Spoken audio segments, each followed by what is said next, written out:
Сегодня можно уже говорить, после ряда встреч Пашиняна и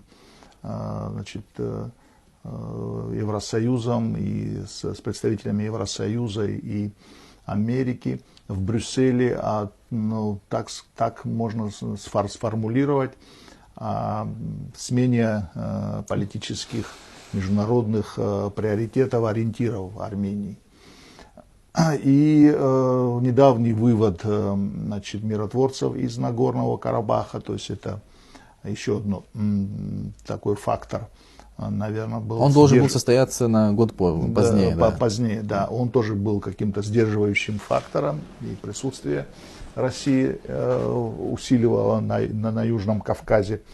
Вот. И все эти договоренности, наверное, беспрецедентные для участника ОДКБ, кем является Армения, и заключение таких договоренностей экономических и военно-политических говорит о том, что Армения, она переориентируется с союзнических отношений с Россией на Запад, на Америку, и это очень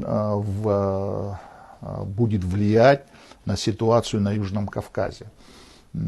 Потому что мы можем сегодня сказать о том, что Азербайджан, так как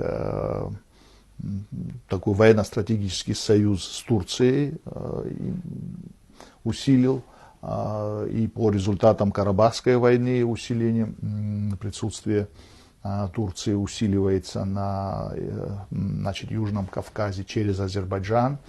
Также можно сказать о том, что в Армении пошел такой же процесс, но не с Турцией, а с Европой и с Америкой. И в этой связи остается еще Грузия. Мы к Грузии еще вернемся, но в этой связи я хотел бы сказать о возросшей роли Абхазии на Южном Кавказе как игрока, как государство субъектное, которое имеет независимый статус. И поэтому надо сегодня сказать о возросшей роли Абхазии в связи с этими событиями, да, как союзника России, как страны, которая и исторически, и сегодня является таким на Южном Кавказе стратегическим местом. Да. Ведь Абхазия не просто 200 километров морского побережья, это народ, который завоевал свою субъектность в борьбе в войне с Грузией, определив свою судьбу как независимого государства. Следующий этап был это союзный договор с Россией, где Абхазия выступила как союзник, как союзное государство Российской Федерации. И в связи с тем, что на Южном Кавказе сегодня уже не остается государств, которые являются союзниками и которые имеют союзнические отношения с...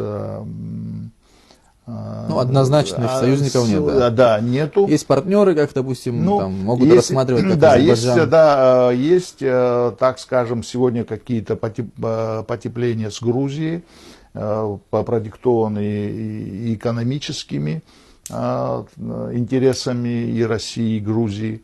Но я бы хотел все-таки подчеркнуть политическую составляющую этого союза, ведь сегодня и все провластные и оппозиционные, особо оппозиционные силы, они говорят о том, что они не меняют свою приверженность прозападному курсу, проамериканскому, прозападному.